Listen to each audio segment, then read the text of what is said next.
Hello, welcome to Sports World. Have your say with me, Amanda Davis. Your weekly chance to tell us the score once the final whistle has gone this week. Match that. Manchester United stuff Arsenal 8-2, but will they be stuffing another trophy in their cabinet in 9 months' time? When you play Arsenal, you don't expect to be scoring this amount of goals. It was a dream of a day for Edin Dzeko and Manchester City. Mancini thinks there's only one team better at the minute. Barcelona. Is there more to Andre Villas-Boas than meets the eye? And putting the players on the spot, what is the problem with penalties this season?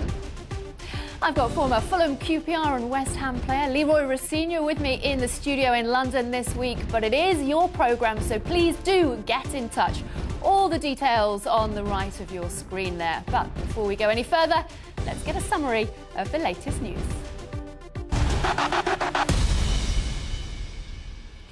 Hello, you're watching Sports World. Have your say with me, Amanda Davis. We're talking Liverpool, Chelsea, transfers and the problem that is penalties in a little while. But this week, there really is only one place to start. Can you see the Premier League trophy ending up anywhere other than Manchester after a real masterclass on Sunday? City beat Spurs 5-1, only for United to follow that up with an 8-2 thrashing of Arsenal. Please do get in touch with us and join our conversation. Leroy Rossignol is with me in the studio here in London this week. We've also got David, who's a Manchester United fan in New York, who's got in touch. Leroy, what an afternoon.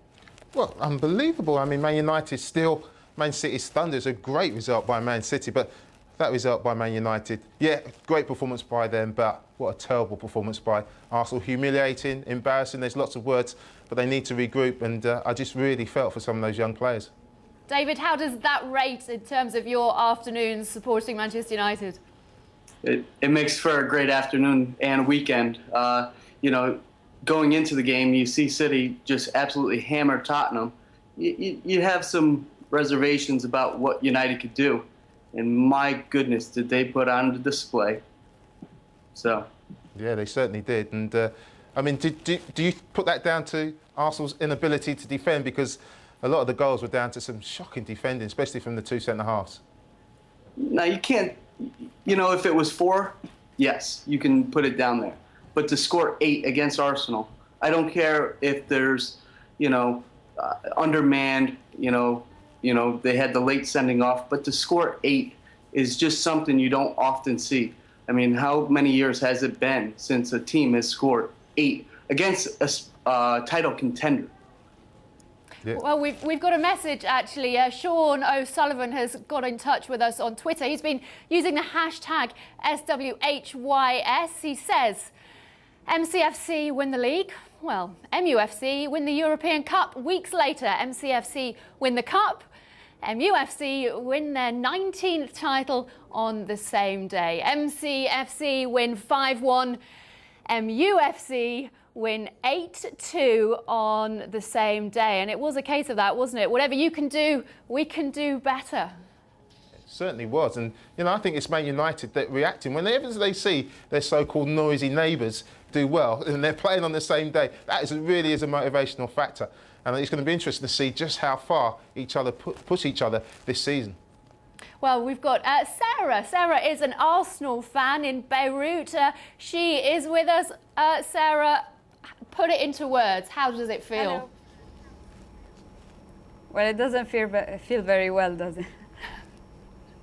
It was a very disappointing game, but there are some positives that we can take from it. What are they? Well, that the game actually was very open, you know. I mean, we had, 20-something shots, but we just didn't take those. So we know that with a few more players that can do something in the final third, then we can actually have a shot. Sarah, there's a lot of Arsenal supporters asking for Arsene Wenger's head. They want him gone. They want him out the football club. I mean, would you agree? I think I'd give him one more season, just because of everything he did for the club. He deserves to have one more chance. You can't be happy with an 8-2 drubbing at Old Trafford. What next for Arsenal? Well, I think this is hitting rock bottom. So the only way is up, hopefully, with some players, of course. I'm just going to say, I think what next for Arsenal is they need at least 2 centre-halves, a midfield player and another striker. Apparently they're on the verge of signing another striker, but they definitely need 2 centre-halves. The goalkeeper, Szczesny, I felt sorry for him. He did well, but if he can get 2 or 3 players by Wednesday, he'd be going very well. Well, Sarah, let me just bring in some words from Arsene Wenger. This is what he had to say after the match to the Arsenal fans. I apologise to the Arsenal fans and work hard. I still feel it was under very special circumstances today, and we have to regroup and recover and prepare next game. Sarah, what's your reaction to that? Sarah, could you hear Arsene Wenger there? What was your reaction to that? Well, this is what I would expect him to say. But Leroy, Arsene Wenger looks a very tired man. We're only 3 weeks into the season. Does he need a little bit more help, a little bit more support? I think he certainly does. You know, since David Dein left that football club, I think this started to take its toll on Arsene Wenger. You know, because David Dein was an influential part in getting the likes of Henry to that club, Overmars, Anelka, all those signings, and you just feel that Arsene Wenger's just taking on too much, and he's, with his policy of not keeping hold of experienced players, he's the experienced, he's the one that these young players go to in times of trouble, and at the moment I just feel that it's maybe just a step too far, and he needs some help, certainly from above, at board level. Well, Sir Alex Ferguson was spoken to after the game as well, and he was asked if the scale of the victory surprised him. It does, because when you play Arsenal, you don't expect to be scoring this amount of goals, but when you see Arsenal's team, it's so weakened that we had to expect to score. There's no doubt about that, and I expected us to win because it was a very, very weakened team, and Arsenal maybe missing 8 players today. You know, it's unfortunate for them, and that told really as the game went on. Well, we've got Stein. He's got in touch with us. He's a Manchester United fan in Iceland and joins us with David, a United fan in New York. Stein, put that into context for us, that result today. Was that a rampant Manchester United or just a poor Arsenal? Well, a little bit of both. It was Super Sunday for me, and I think we have a similar young teams there, but ours is a lot better. So they were unlucky, and they didn't have the mood to do well. I think they were easy today. David? To Sir Alex Ferguson's response was a little too political, in my opinion. He's feeling too sorry for Wenger. You know, he should have touched on the highlights rather than, you know, we expected to win, we did. You know, you have to. But if you look at the ages of the starting teams, Arsenal's team had a higher age. They were right around 24 years. We're under 24. We were right around 2,300 or 23 with 200 days. So, you know, they got beat by a younger, better team, hands down. Well, on that second point, Dave, I'd agree. They did get beat by a younger, better team, but a more experienced team, a team that have had lots of experience. You know, Phil Jones has played in Blackburn's first team for the last couple of years. On the point of Alex Ferguson being political, I think the reason why he did that is because he doesn't see Arsenal and Arsene Wenger as a threat. It's when the manager's a threat to Man United, that's when he really has a go at them. And so I'm sure he won't be treating Roberto Mancini and Kenny Dalglish like that this season. I agree with that fully. I mean, look what he, you know, even last year, even when Arsenal was still hanging around, he still almost dismissed them as being the real title contenders. You know, you said something about Phil Jones being in the Blackburn first team. It's a big step up from Blackburn to Manchester United. You know, it's going from really like a reserve team, you know, and Sunderland really has a United reserve team, to playing at Old Trafford.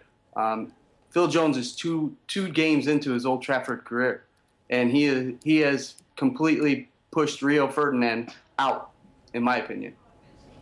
Well, what is your view? Who are Manchester United's biggest threat, biggest challengers for the title this season? Please do get in touch with us. Maybe use the hashtag SWHYS on Twitter, or give us a call using country code 4420 70 83 73 33. Kutsi has given us a call on the phone from Sierra Leone. What's your point?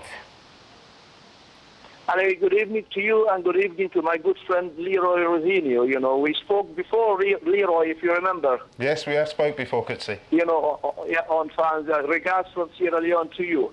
Thank you. The great Bill Shankly once said, you know, he said, I make stars, I don't buy them.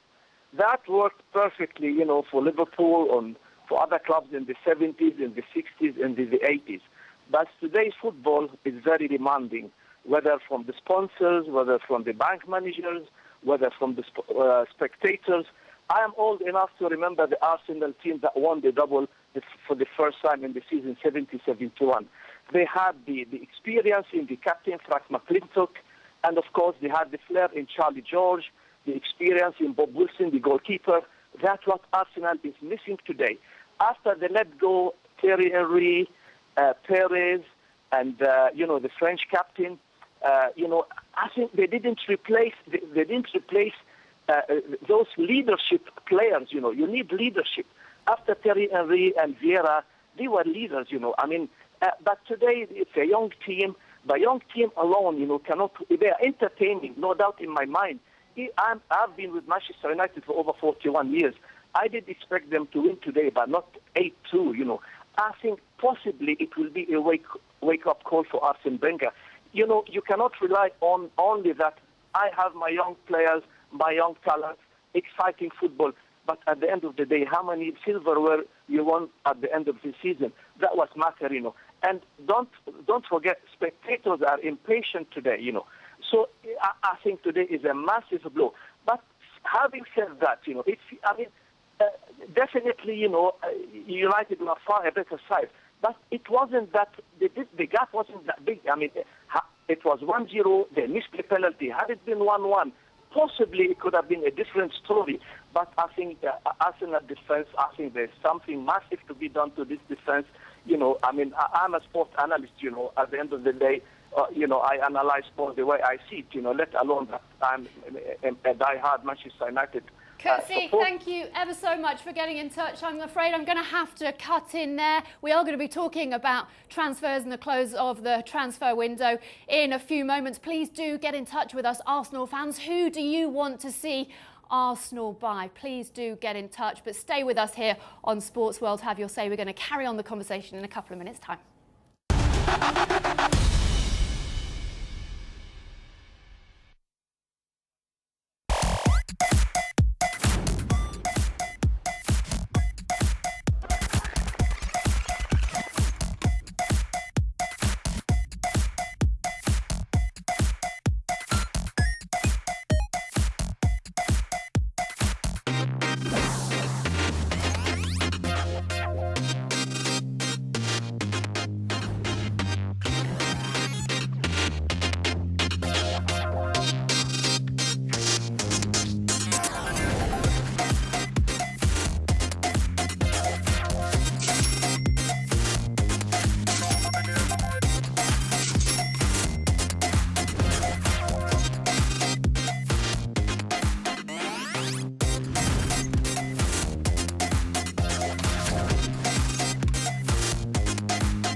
Hello, welcome back to Sports World Have Your Say with me, Amanda Davis. We're asking, can you see the Premier League title going anywhere other than Manchester after a fantastic day's football today? We've got Leroy with us in the studio here. We've got David, we've got Paul, who's a Spurs fan, and we've got Stein, who's a Manchester United fan, who's got in touch with us from Iceland. Manchester City, a spectacular 5-1 drubbing of Spurs. After the game, Roberto Mancini was asked if anyone is playing as well as City at the moment. This is what he had to say. Barcelona. I mean, the way you play today, you're not level with them? Yeah, okay, but the season is very long. I think that we need to improve. Every game will be hard. Probably the next game against Wigan at home will be very, very hard. But finally, as you go off for the international break, how do you feel top of the table, playing football, scoring goals? I would like to be there in the end of the season, not now. Leroy, are they rivaling Barcelona? Well, they certainly are. You know, when that Champions League draw was made, there were so many teams were shivering in their boots. They certainly didn't want Man City. But that's unlike Roberto Mancini to come out with a comment like that. So he's extremely confident, and so he should be, because they were absolutely awesome today. Paul, how impressed were you by Manchester City as a Spurs fan? Is Paul there? Paul, a Spurs fan? No, I'm not sure Paul is there. Let's ask you, Stein. You'll probably find it as difficult to speak highly of Manchester City as a Spurs fan. Stein, what's your view? Manchester City is an excellent team now. And I think they're level with Barcelona. And I think Manchester United are too. So I think those three are the best in the world now. It's a bit strong. It's a big statement to say they're level with Barcelona. I haven't played them yet. But I would agree with you. They have the potential to be with the likes of Aguero and Nasri. It seems to take them to that extra level, that creative level that was lacking. But, you know, they've got a little bit of a way to go before they can be ranked alongside the likes of Barcelona in my eyes. Well, it was just what I thought after seeing them today. I thought they were very strong, and they could compete any other game in the world, really. Yeah, I thought so. It was my feeling for their play. Squad for squad, Stein. Manchester United against Manchester City. What do you think? Well, we saw them at lately we saw them play for the Community Shield, and different players, of course, but still we had this young team and we had better. So I keep on thinking we will be better every day. So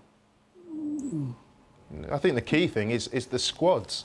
As Roberto Mancini said, it's a long season, and it's about, you know, Welbeck's gone off today and Chicharito's come on, which was a great thing, person to have on the bench. But, you know, look at Man City's bench today. There was £80 million worth of talent on the bench. Balotelli, Tevez, you know, Johnson. There was so much talent on that bench. And over the season, I think that's going to become more and more important.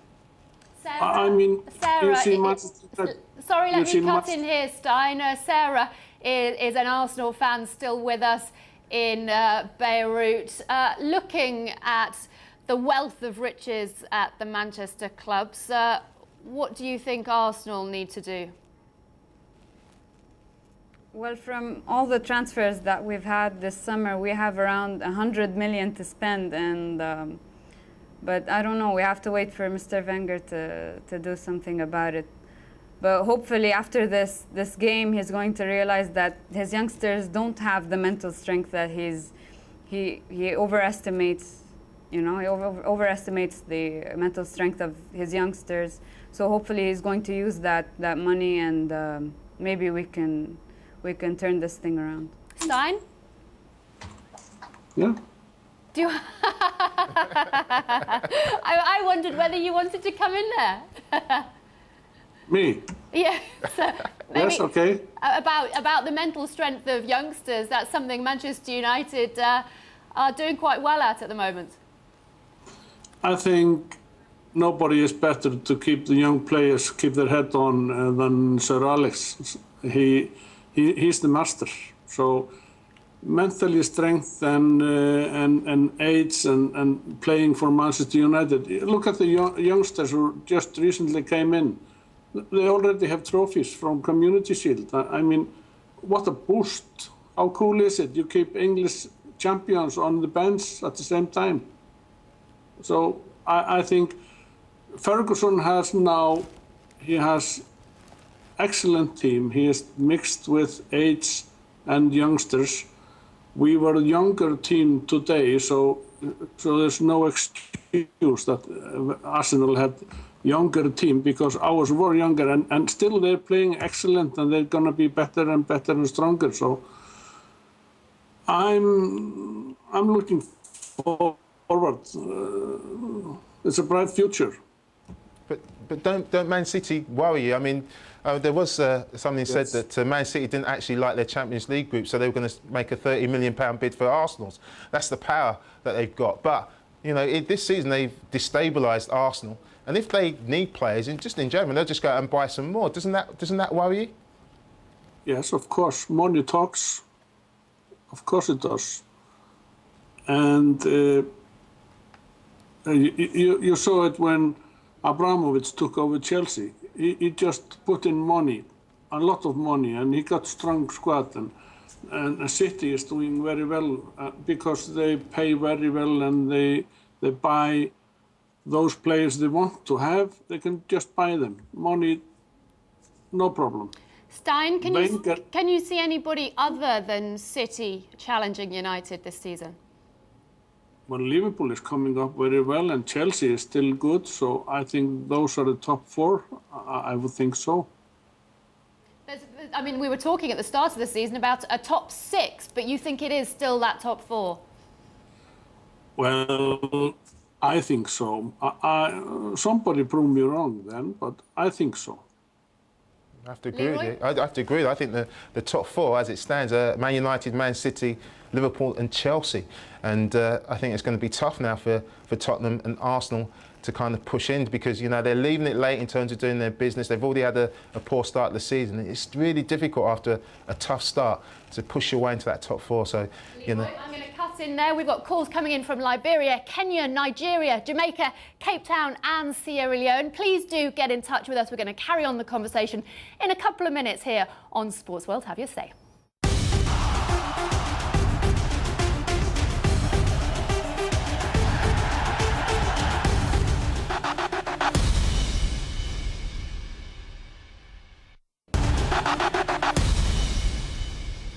Hello, you're watching Sports World. Have your say with me, Amanda Davis. The conversation is well underway. Please do get in touch with us. It's Manchester 13, North London 3 after Sunday's matches at Old Trafford and White Hart Lane. Can you see the trophy ending up anywhere else come May? All the details of how to get in touch on the side of your screen. We are looking forward to hearing you. People have got in touch with us from Ukraine in the last few minutes or so. Leroy, let's come back to that topic. We started the season talking about the fact this year might be the year there was a top six, but today have we seen there's just a top two? Absolutely, and you know the reasons. You know, we've talked about Arsenal; they've been destabilised. Obviously, Nasri and Fabregas have gone, but Tottenham have also been destabilised. This Modric business has really weighed heavily on that football club and Harry Redknapp. They say that he's going to stay, but apparently Chelsea have made another bid. And if they have any ambitions of challenging the so-called top four, they need to keep him, that's for sure, and add before Wednesday's transfer window closes. Well, who would you like to see at your club before the close of the transfer window? We're going to be talking about that in a few minutes. Please do get in touch, maybe using the hashtag SWHYS. Cesc4 officials, Cesc Fabregas has tweeted saying, very impressed with Man City and Spurs, one in a positive way and the other very negative. Can't really say I'm sad about it, though. Those in Manchester saying they're hoping it's going to be Manchester United or Manchester City, but I think Liverpool fans might have something to say about that. Overnight, Liverpool were top of the table for the first time in 2 years after their 3-1 victory over Bolton. We've got David on the line. He's a Manchester United fan in New York. Paul is a Spurs fan. David, how much of a threat do you see Liverpool? I see them as finishing top 3. I don't think they're ready to challenge United and City. It's really a 2-horse race. I know they're Chelsea. If they get Modric, then yes, they'll challenge. I still think their squad is aging. Their defense is their problem. United and City have the squads, complete top to bottom, better than any Chelsea or Liverpool. Interesting, Dave. I mean, watched Liverpool yesterday, and I was very impressed. It's the first time in a long time when Suarez crossed the ball for the down-in, which down-in almost finished. I gasped because I thought Suarez was unbelievable, and he's lifted that club to a new level. They've also just got in, I think they're just about to get in a centre-half, Sebastian Coates, and I saw in the Copa America. I was very impressed with him. So they are building, and I think you're right that they may not threaten the top 2 in terms of Man United and Man City, but in those, those derby games against Man United, I think it's going to be very, very interesting now Kenny Dalglish is in charge of that football club. Paul, a Spurs fan, where do you stand on it being a top 2, a top 4 or even a top 6? I've got to say both the Manchester sides are going to be fighting for 1 and 2. I don't know which way it's going to go at the moment. If you're apart from my personal feelings today, I should think most people will be enjoying what they've seen so far. It's been a terrific day for football, but not a great day for North London fans. Who do you think will be fighting for those European places then? The European places, well, Chelsea will be joining both the Manchester teams in the fight for the title. I wouldn't put them out of that particular competition. And then you've got 4th spot up for grabs, so to speak. It's very, very early days so far, and obviously on form at this moment. Liverpool are the ones looking to take that spot. But, although it's been a very bad day for us, and there's so many things that I could talk about regarding Tottenham, we have seen them play some really good football against those 2 teams that are clearly the best in the league on form at this moment. And I'm talking about United and City. At the first hour at Old Trafford, Spurs gave a very good account of themselves. And today, until we went 1 down, we were performing really well and playing some really nice football. After going 1 down, Crouch had our best chance of the game, really, and a powerful header. Would have been nice to have seen it at least go on target. Is it better for you? Is it less bad in that Arsenal did even worse than Spurs? Well, there'll be plenty of Spurs fans taking some satisfaction from that, but personally I like to concentrate on our own team's affairs, and I wish Mr. Fabregas would keep his nose out of our affairs as well and just concentrate on playing for Barcelona now. We've got quite a few problems, and one of those is the Luka Modric situation, which I have to say I'm very disappointed with the current state of the poll. Yeah, well, we're going to be talking about the Luka Modric situation and Harry Redknapp's views on that in a few moments. Please do get in touch with us if you want to have your say on that. Maybe use the country code +44 2070 83 73 33. But we must mention Chelsea amidst all this doom and gloom in London. They put in a 3-1 win yesterday. There was a goal on his debut for new signing Juan Mata, but manager Andre Villas-Boas was pretty spiky when he was questioned about his side's penalty. Does this remind you of anyone? Yeah, Paul Lambert has a good imagination. Fantastic. But we are with 3 penalties in 2 games. Maybe he wants to show some imagination on the other 3. You won't have seen the replay, or have you seen the replay? Because you'll see that Ramirez seems to be going down almost as he makes contact with John Ruddy. All our players seem to go down. The others don't go down. All our players seem to go down early. So it's good to be aware of this difference of opinion. How much of a turning point was it, though, to turn the game towards Chelsea's favour, that penalty? I mean, I think it was emotionally very, very strong impact for us, because Norwich were believing, with the chances that they had, that they could even go 2-1. So the game was pretty frenetic on that stage, and anything could happen for both teams. Andre Villas-Boas to the one we saw just a few weeks ago at his initial press conference. Why has he changed so quickly? Oh, he's trying to build a siege mentality. He is a mini Mourinho, there's no doubt about it. He's a big influence on him, and so was Bobby Robson. But I think he needs that there as well, because you know, a lot of those senior players have been getting a lot of stick. You know, like Frank Lampard, DJ Drogba and Torres, you know, they've been on the end of some not too, let's say, gratifying talk about how they've been playing. So he's developed this mentality where, you know, it's us against them, and I think it will stand them in good stead as the season goes on.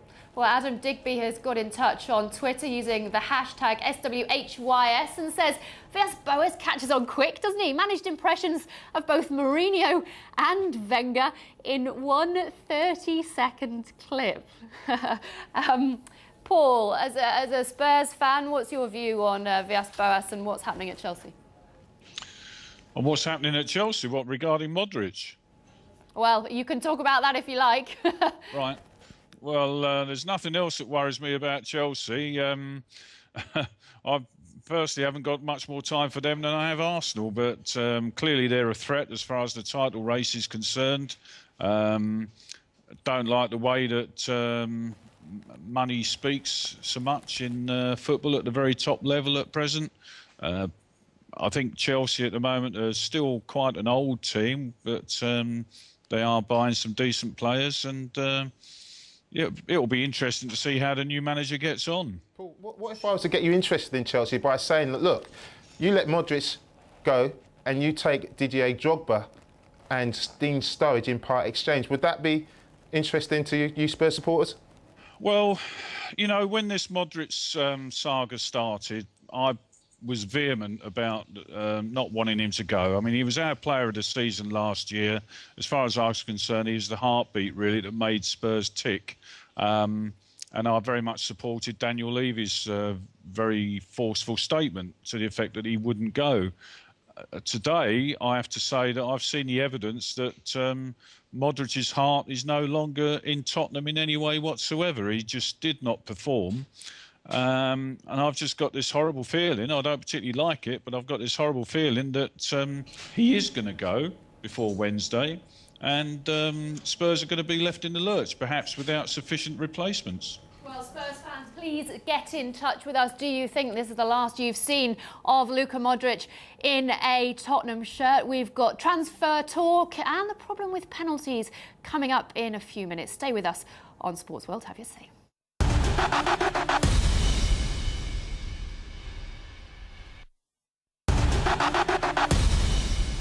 Welcome back to Sports World. Have your say with me, Amanda Davis. We're talking transfers with just 3 days to go until the close of the window, and we're going to be talking about the problem with penalties. Just 4 in 11 penalties have been scored in the Premier League so far this season. Please do get in touch with us if you want to have your say. I'm going to kick off, though, with a tweet from the former England striker Stan Collymore, who says, is there a north-south transfer divide between the 6 Prem juggernauts, MUFC, LFC, MCFC? Transfers done well overall. CFC, AFC, THFC still sweating, question mark. We have Leroy Rossini with us in the studio here in London. Arup is a Chelsea fan who's got in touch from Mumbai, and David's a Manchester United fan in New York. Arup, do you agree after this weekend's results? Yes, kind of. Manchester United has started off the season really well. Chelsea is still getting its foothold on the manager's ideas. I think we need a signing more in Modric and maybe a right back. Bosingwa has done well, but maybe a right back would strengthen us further.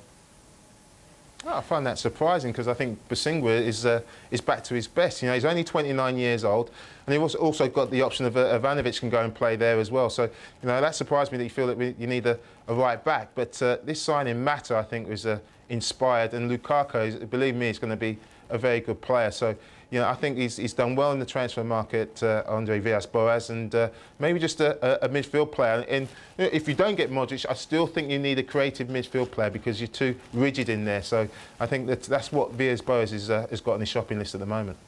Well, it's been an interesting transfer window so far. Luka Modric certainly been spoken about a lot. This could well have been the last time Spurs fans have seen him in their colours. Manager Harry Redknapp said he hasn't enjoyed this transfer window at all. I think it's been a really unsettling pre-season. It's probably the worst pre-season I've ever had since I've been in football. I've not enjoyed it one little bit. You know, is Luka staying? Is he going every day, non-stop? It's all we ever get talked about. We've really had, you know, he's a main player for us and he's been linked every day. Even this morning I'm driving in, suddenly there's a £40 million offer coming in from Chelsea. You know, he's supposed to be playing today. I speak to him up past 11. He tells me he don't know whether he's right to play or not. It's not been the ideal preparation. David, transfer window, good or bad, in your opinion? For Manchester United, it's been fantastic. Our three signings, DA, Jones and Young. I mean, look at the 2 goals Ashley Young scored today, out of this world. Phil Jones, the last 2 games have played out of the, you know, right out of his skin. And, you know, I wouldn't be surprised if Capello tries to call him up. DA, you know, a lot of people criticize him for being, you know, not a United quality keeper, which is hogwash, to be honest. But Harry Redknapp, you know, he's always going on about... What about the general principle of the transfer window? You know, the general principle is fine. I mean, you know, you're going to be linked with players, United and Snyder. I mean, that's been going on for 2 years now. So for Harry Redknapp to go on about Modric being linked every day, that's something as a top club you're faced with. He should just really suck it up, to be honest. I have to totally disagree with you there, David, because it's unfair. I mean, it's all right because you are a Man United supporter, and for the likes of you, Man City and Liverpool, who can go and do their business early without worrying about what money comes in before you go and buy players, it's easy, but it destabilises all the smaller clubs in the league. You know, we talk about Tottenham, but Tottenham are a smaller club, and Arsenal as well. Arsenal can't go out and spend, they haven't got the financial clout to go out and spend money that they haven't got. They have to wait for that money to come in. So for the likes of Man United, yeah, it's easy. You can do your business at the start of the window. That's why the window should be before the start of the season. Get all the business done, and then get on with the job of playing football. And Arup, as a Chelsea fan, what's your view? Because Spurs hanging on to Luka Modric just to get a higher price. Well, we definitely need a creative midfielder. So we really want Modric to come. If the price is 30 million and Yossi Benayoun, so be it. We are really desperate for a creative midfielder. But the price being touted about of 40 million pounds and then Benayoun over it, or someone saying we should give Drogba in exchange for Modric, that wouldn't be a good deal. Leroy, what's the view in terms of players and the transfer window? It must be a very difficult time for players. It certainly is, because let's take Scott Parker for instance. He's been relegated with West Ham and he's been asked to play, and he's played and he's gone out and got his attitude right, but he missed today's game because his attitude wasn't right. Now Scott Parker is an exemplary professional, and that's how difficult it is, because if you're not 100% on the game, not concentrating what you need to do on that pitch, not only you're not doing a job for your team, but you're likely to get injured as well, because the last thing you want is to get injured and jeopardise that big move. So it's tough for players, it's tough for everybody. That's why this window needs to be before the serious football starts, and then get all your business done. And then you have to, as David said, you just have to suck it. That's your squad. You go into the season with that squad, and maybe in January there's a little time when you can change things around, but that's all there needs to be in terms of the transfer window. David, how much of an advantage do you think United have had by making all their signings so early? Well, that's how Ferguson needs to do the business. When Manchester United gets involved in any transfer, the fee goes through the roof. So it's imperative for Sir Alex Ferguson and other big clubs. City, they have play money, but it's imperative for Sir Alex Ferguson to do the business early. Not get involved with the long, drawn-out sagas like Berbatov's was. That's why United's different. They have to do their business early. Spurs. They know Modric's not there, so why keep him? It's the same thing they did with Berbatov. If their heart and soul is not there, get rid of them. Cash in, and then buy the players that you need. You know, to hold on for more money it's ridiculous, to be honest. Well, it is ridiculous, according to David. Please do get in touch with what you think. Simon from the Sports World Have Your Say team has been fielding your calls and emails and tweets. Simon, what have people been saying? Yeah, we're getting lots of comments today on the Facebook and the Twitter site. It's quite interesting that last week I put a posting up on Facebook about Arsene Wenger after they lost to Liverpool, basically saying, you know, how much under pressure is he? Could he go? And I got a lot of stick from the people who commented on the Facebook page, basically saying, come on, move on, it's boring, don't talk about Wenger, talk about something else. Well, today, completely different tone. A lot of words like embarrassing, humiliated, outrage being used on there, as Leroy was saying earlier. A lot of people putting the boot into Arsene Wenger now, deciding that they've had enough time for him to go. Here's one of them. It's from Tandanzo in Bulawayo. He commented on our Facebook page. He said, I think it's high time that Arsene Wenger left Arsenal. He makes football look bad. This is, of course, the man who has played made Arsenal play some of the best football in the Premier League in recent years. How short memory some people have. On the other hand, there is some sympathy. We obviously heard from Sarah in Beirut on the programme earlier, sort of saying, I'd give him another year. And some people are saying, time to buy, Arsene, time to buy. And so they're obviously saying, you know, stay there. You've just got to spend some of that money that you've got from some of your big money signings. Here's one from Mohammed in Kuwait. He called us. He said, Wenger does not deserve the treatment he's received. He's done a very good job at Arsenal, but there was schoolboy defending today. So clearly putting the blame on the players, and some of the commentary we heard on the BBC was saying some of the players just didn't look that bothered. On the Manchester City, Manchester United debate about who's the best, who's going to win, it's divided really. A lot of people, as Leroy was saying earlier as well, sort of saying, don't forget, Manchester City have spent the sort of money that small nations would give their right arm for, and pointing out as well, people are talking about Dzeko. Well, with Dzeko, they're saying, you know, he's not some guy that's come from the youth team or anything like that. He's a guy that Manchester City spent millions on. And in terms of who's going to finish top or bottom, well, it's probably best summed up by Carl Greenall on our Facebook page. He says, if this keeps up, the only question is who's going to finish third or fourth. Well, Simon, thank you very much. We're just going to talk about the problem with penalties before we finish up for this week, because 4 of 11 penalties, only 4 of 11 penalties have been scored so far in the Premier League. Poor technique, good goalkeeping. Why is that? We've got former England goalkeeper Dave Besant on the phone. Arup is with us, a Chelsea fan from Mumbai. Dave Besant, what is going on? Hi, man. I've seen a number of the penalties, and to be fair, the goalkeeper's got to guess right, because this is the thing nowadays: is no matter how poorly they're struck or not in the corners, the goalkeeper's got to go the right way. It's anticipation. If you wait, unless they smash it down the middle, you're going to have no chance of saving it. So I don't think the penalties have been struck the greatest, but you know, the goalkeeper must make his mind up and must have an idea of the penalty he's going to go to give him that chance of making the save. Dave, let's be honest, it's Leroy. Dave, how are you?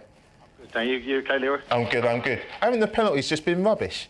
They've just been really poor. As a goalkeeper, wouldn't you fancy saving most of them? I heard a story that there was a discussion about you replacing Peter Shilton in a very big game for penalties. Is that true? You were a player who only took one, missed it, and then never stepped up to take any more. I knew you were going to bring that up, Amanda. I missed a penalty against Barry Siddle, Dave, many years ago, and when Barry Siddle saves a penalty, you know it's time to just finish it. Sorry, we're running out of time. Dave Besant, thank you so much for joining us. Thank you all for getting in touch on this edition of Sports World Have Your Say. Carry on the conversation on Facebook and Twitter through the week, and we will see you same time, same place next week. Goodbye.